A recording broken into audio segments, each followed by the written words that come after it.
All right, hello. It is what? It's Tuesday night, August 21st, 2007. This is the Chaotic Christians podcast. I am one of your hosts, Scott Wilder. And I'm Doug Pierce. And we are once again without women.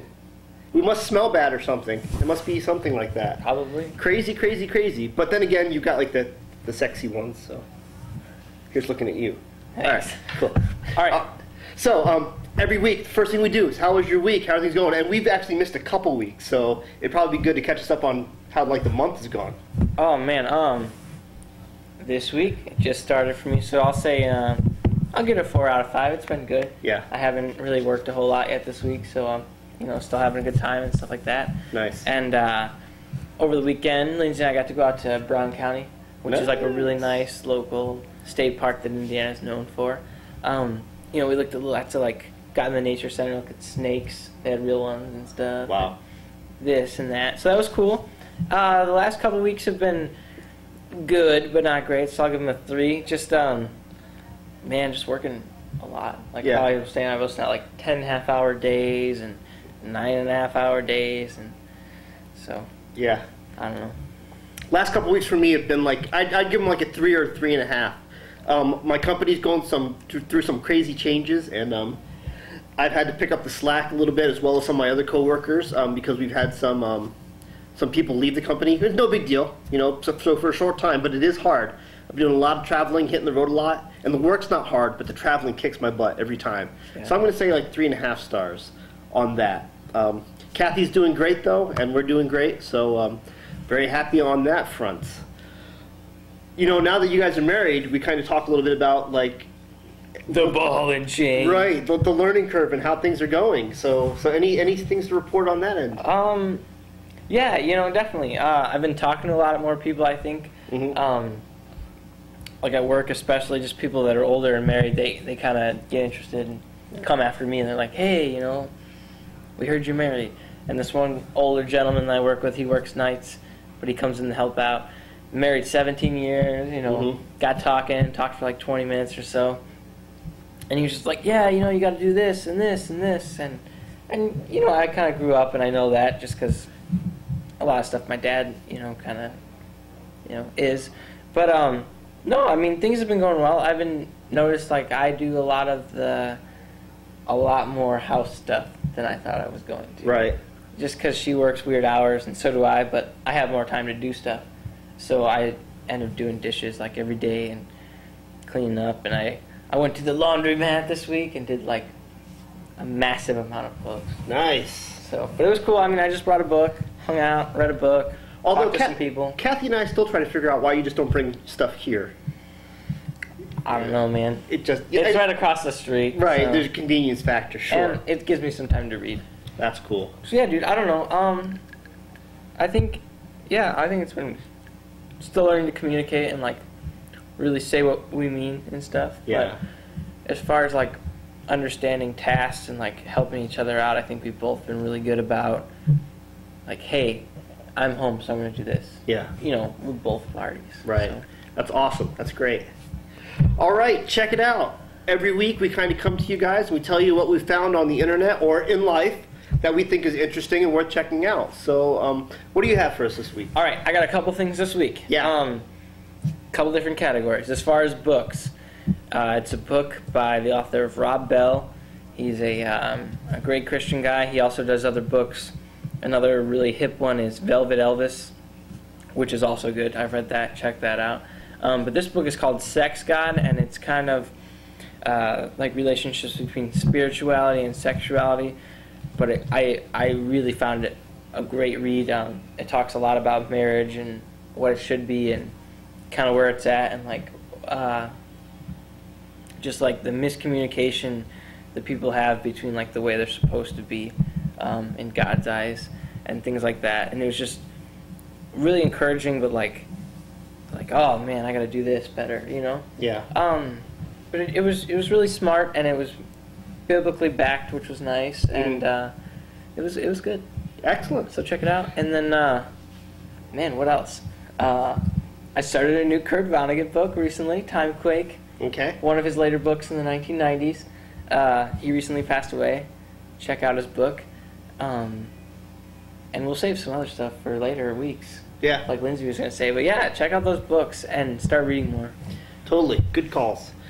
You know, it's funny, like, we live in an age where, like, if you can't assimilate it in 30 minutes, people just don't do it. Mm-hmm. You know, like, it's either a commercial or, like, some self-help mini book or something. And, like, really, just sitting down and enjoying a novel is a lost art anymore. No, and it's hard. I mean, Yeah. it's true because we're so rushed. But every time I read something and I finish a book, I'm like, man, that was a good time. Right. Cool. Good stuff. All right. Well, my check it out for the week is actually a news site. A lot of times as Christians, we get caught up in the Christian world. And there are good points and bad points to that. So for you people who only live life in the Christian realm, I would encourage you to experience life outside of it. But for you Christians who kind of cast aside the Christian realm and kind of just live in the world, and I appreciate that, totally, I would encourage you to dip one foot into the Christian community and just kind of keep dibs on what's going on. And so towards that end, I'd say get involved with ChristianNet.com and just check it out. It's a big just news portal, you know, so lots of information, news, current events, and what's going on in the Christian world. And it just kind of keeps you connected to what's going on with Christianity around the world. Sometimes you'll agree with them, sometimes you won't. I typically kind of, ChristianNet.com, I'm kind of half-half. But once again, you know, it just keeps you in the realm a little bit if you're the type of person who doesn't want to be in at all. And that kind of segues us to our crazy Christian of the week. Every week, we like to talk about just the way that we understand that when non-Christians look at Christians, we understand sometimes why they go, okay, maybe not so much for me. And we understand that because stupidity reigns in Christendom just as much as it reigns anywhere else. I think is a fair statement. Okay, so if not more. Right. So earlier this week, an article came out, and I caught it on ChristianNet.com first, but I've seen it other places since. A survey was done, about 1,000 people, and they asked the question, and since we're coming up on an election year, it's very pertinent, would you elect a pro-life Democrat for president? So like if Barack Obama was pro-life, or Hillary Clinton, or any of these people, if they're pro-life, would that sway your vote towards them at all? And the response was, out of 900 participants, 43% said that they would vote for a Democrat if they protected the life of an unborn child. This group generally felt that abortion is murder, and even a Democrat, if they took that anti-murder stance, would be worthy of consideration. The interesting part about this article was that there was another group, though, about, let me see here if they says, there's a 27% that chose unsure. So this group of 27% said that, look, one issue is not enough to decide my vote. You know, I need to know how these candidates feel about everything, and I'll pick the best when we know how they feel about all the issues. And to me, it seems like this 27% were actually the group of people that were smart. Yeah, that actually have some brains behind them. You know, the minority. So so if 40% were yes, I would vote, and 27% are no, that leaves another 30% that probably said no. Mm-hmm. You know, and it just seems like even in today's age where we understand that knowledge is power, we still want to be dumb, right? And hey, my parents are Republicans, so I'll vote Republican. Or my parents are Democrats, so I'll vote Democrat. Or I just want to save trees, so I'll just vote the Green Party. And people don't actually sit down and really take a close look at what's important. You know, so that's our crazy Christians, are these people who just would look at the world through one issue and say yay or nay. And once again, you can read that article at ChristianNet.com. We'll post a link on the website for you. All right, so that leads us right into our topic of the week. And Doug actually emailed me earlier today with a whole list of good topics. So we're going to have some good stuff to talk about for quite a while to come. I'm really excited about that. But we decided tonight to go with a topic that I think we've hit in some way. Yeah, we've definitely hit it up. Yeah, let's go for it. Your idea. It was kind of like, is there more, I think is the key word here, is there more merit in knowing God and just going out and doing, like loving with your actions and spending your time loving people, as opposed to knowing God in like a knowledgeable way and really like honing in and like developing your life basically, and your knowledge, Right. and being good at things like knowing church songs without having to look at PowerPoint projectors, and Right. you know what I mean, and Right. Showing up to all the events and like, hey, I'm having a barbecue at my house, everybody welcome, we could sing church songs by the fire or whatever, like that kind of thing. Or just like going out and spending your time doing the necessary, Right. in my eyes. Okay, I agree with you and I disagree with you, but I think you're exactly right. I think that there's kind of like this Christian culture thing that happens where like it's almost like if there's this theater going on where we can't actually be people because we're too busy looking like the people we want to be, So like to your point, instead of going out and being people that make a change in the world, we'd rather look like people that are going out and making change in the world, right? And the thing is like nobody out there who needs help cares how we look to the rest of the church. Yeah. And so why do we care so much about how we look to the church? But like the part I'm always worried about is sending the message that it's not important to know God. So how do you kind of ride that middle, the middle line or whatever, Well, I think a lot of ways I tend to ride the gray river a lot, and I'll say, hey, you know what? You learn the basics, like anything else. You learn like just really like the basics that you need to know, and you talk to people, and you just kind of go out and do that. Like basically, like we're supposed to live like Jesus. Who is Jesus? You know who he is. You know that he died on a cross and for your sins, and that's good, And you do that, and I think through actually being Jesus, modern day, and helping out people and the poor people and this and that and this, I think you're going to learn things along the way, as opposed to having to waste your time, which is not guaranteed, and I think we really lose sight of that. And that's a constant struggle for me daily to kind of renew and be like, hey, make this day awesome, And I think that thinking in itself is really hip these days with the younger crowd.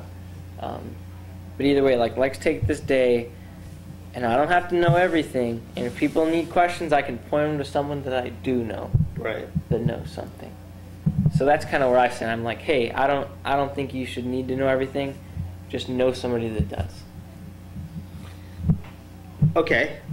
So is the problem in the Christian world today that we have too many know-it-alls and not enough doers, or I think that's a huge problem. Is that yeah, I think it? that everybody wants to be a pastor. Everybody, oh wow, that's an interesting way to think about it. But not really a pastor. I think everybody wants to.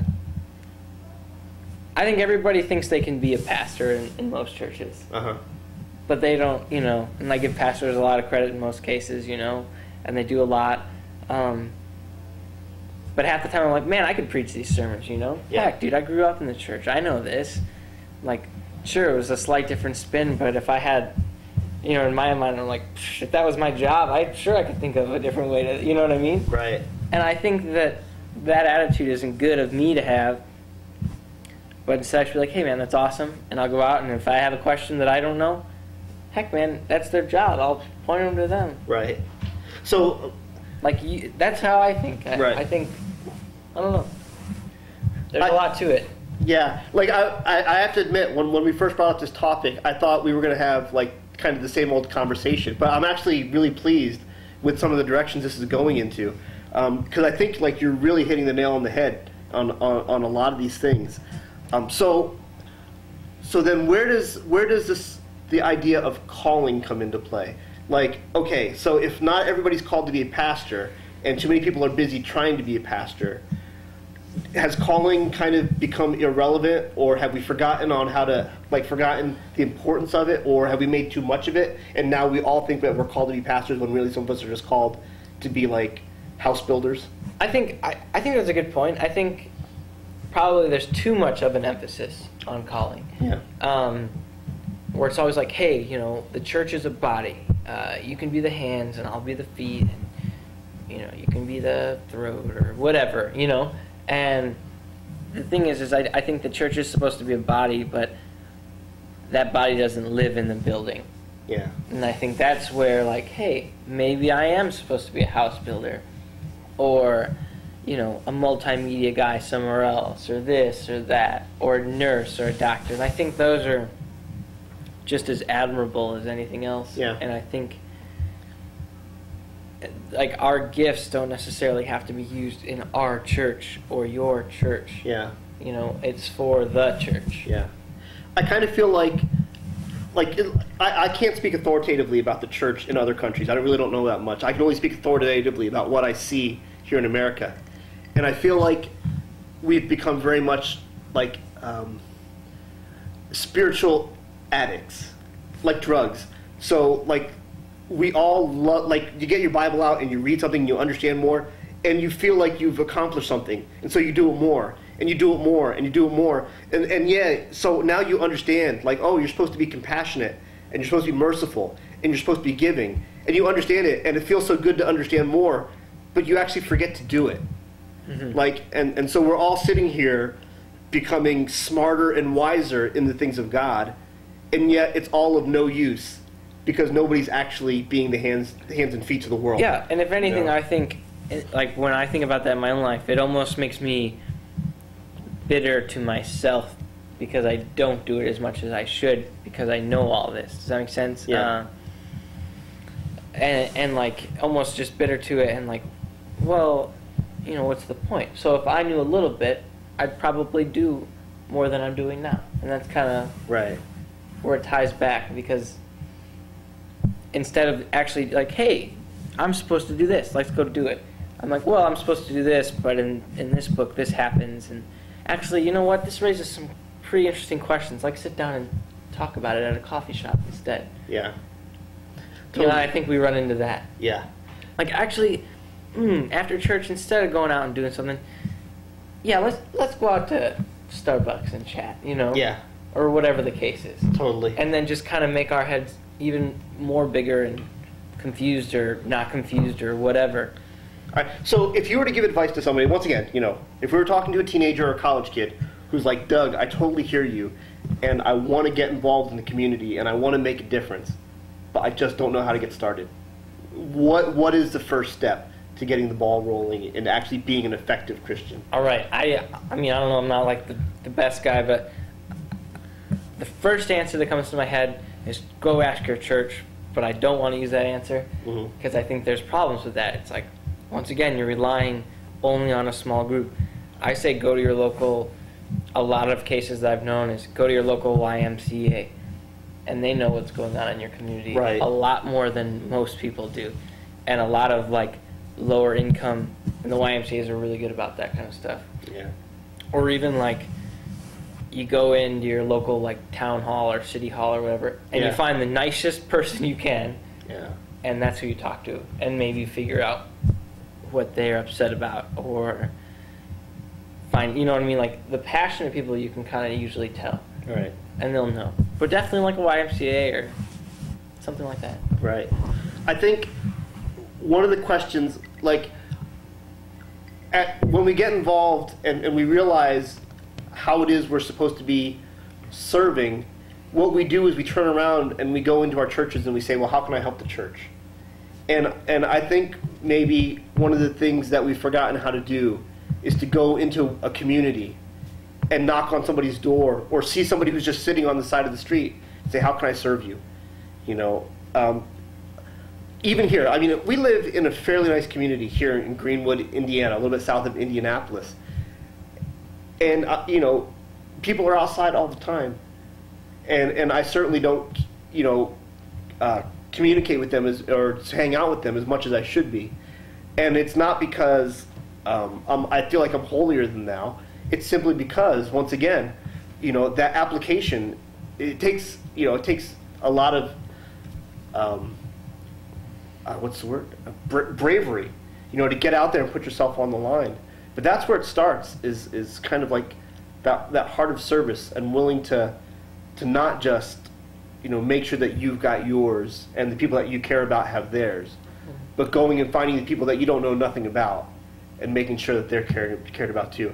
I think a lot of it is just energy too. Like, hey man, I just worked all day, and you just worked all day. Yeah. Now I'm driving on the way home to work. I'm like, man, screw that guy. I don't care. Like I just worked all day. You're a bum. And I think we start to get into that really self-centered. Yeah. Like instead of, hey, I just worked all day. Now how can I work for you and help you out? It's like, man, screw you. Yeah. Like that's, and I see myself do that sometimes. And I'm like, oh man. Right. What am I doing? Right. And once again, for those of you who've never traveled around the world, you'll find that that's a very American philosophy. If you go to parts of Asia and Europe, everything's about family. Like nobody could give a rip about you as an individual. Either you're serving the family or you're an outcast. Yeah. And I think that sense of obligation to family helps to foster that sense of obligation to community, obligation to country, and things like that. And that's why in a lot of countries you see people who are just like gung-ho to sign up for the military. Because that's really, that obligation towards the greater good is really something that we've kind of, I don't want to say that we've forgotten about, because I don't think that's the case. But I think that time has kind of moved us in a different direction. Yeah, definitely. I think a Salvation Army would be a good place also. Yeah. Either the church or even your local store. Totally. They have really good community awareness. Yeah. So. Absolutely. Totally. So just to kind of put a little bit of a cap on this, I think that we're both kind of saying the same thing, that certainly there's merit in knowing God. But if you truly know God, then you understand the merit of serving the community, and not so much just being a theologian. Is that kind of your feeling? Yeah, I think so. I think it's, if you look at someone that's 70 years old and that you find to be a very rich, well-versed Christian person, at least the ones I've known in my life, like throw out a couple of names. Somebody like Annie L. Right. I'm sure she's very, I know. Yeah. She could teach you Bible lessons all day long. Yeah. But she doesn't if you're just having a conversation with her. Right. She's the kind of person that would rather just go out to lunch and hold your hand or something like that. Totally. Or write you a letter. Yeah. Something that demonstrates the love to your heart as opposed to just to your mind and teaching you something in an academic kind of way. Right. Instead it's a life lesson. Totally. So yeah, that's Good. what I think. Thanks. I really appreciate this. I thought, once again, I thought we were going to butt heads. And I kind of appreciate the fact that at the end of the day we kind of come down at the same space. Yeah, that's nice to come down on the same spot every once in a while. Not always be fisticuffs. All right, so housekeeping. Let's just. Oh wait, hold up. Dun dun dun. Yeah, I think we haven't. Since we've been kind of sporadic as far as weeks, and that's cool, whatever. We do this for chicken still, right? Yes. We do this. Download us. Have your friends download us, even if you don't like it. Whatever. Subscribe to it. Right. And we should explain this. It's been a long time since we explained this. That's Let's not, go ahead and explain how everything works. All right. So we get a couple cents here and there per download. We don't keep any of it. We send it to an organization, Heifer International. Right. Heifer International. And they send chickens. Every $20 we get, we send a batch, I suppose, of chickens to small communities in Africa. Very impoverished, and it kind of lets them set up a little micro economy, and other people get other things sent, and therefore they can make money instead of just sending handouts. And that's awesome, and firm believers in that, Scott and I. So when you subscribe and you download each one, you're helping other people.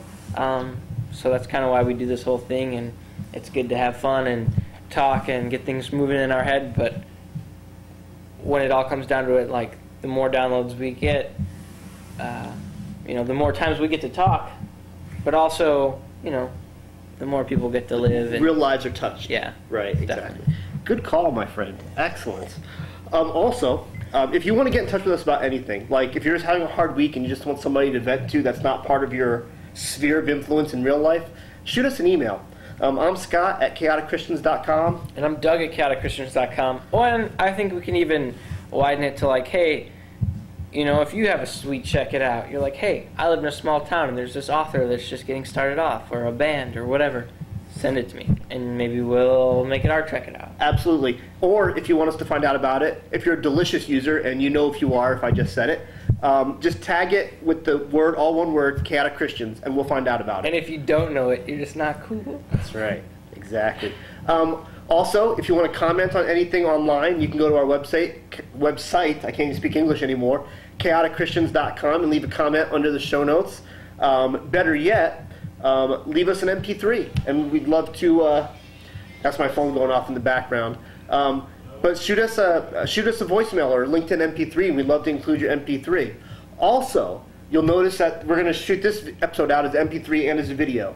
Let us know what you think about the video. If you want us to continue doing them, we'd love to. I think the whole video revolution is phenomenal, but if it's just a waste of bandwidth, let us know and we'll stop doing it as well.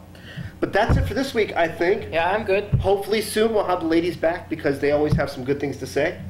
And, you know, we just miss having women swooning over us because we're good that way. Yeah. All right. So once again, I'm Scott. And I'm Doug. Take it easy, guys. Thanks a lot. God bless.